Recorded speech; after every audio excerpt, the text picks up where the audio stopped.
আজকে তোমাদের দেখাবো সাউথ গোয়ার বেস্ট বিচগুলো। প্রথমে আমরা কোলবা থেকে চলে গেলাম পালোলেম বিচে। এখানে কিছুক্ষণ সময় কাটিয়ে আর ছবি তোলার পর নেক্সট গেলাম আগন্ডা বিচে।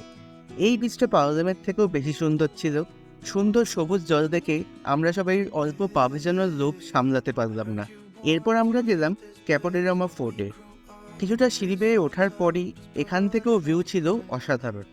Remember you and I would always find somewhere to hide when we were kids so we could see. এরপর এই ফোর্ট দিয়ে যে বিচটি দেখা যাচ্ছে সেখানে গেলাম। এটার নাম পেবেলস বিচ। গোয়ার সব থেকে পছন্দের বিচ আমার এটাই।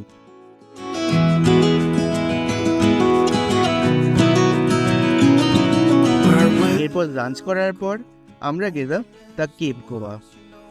I'll be here. আবার দেখা হবে পরের ব্লগে। বাই।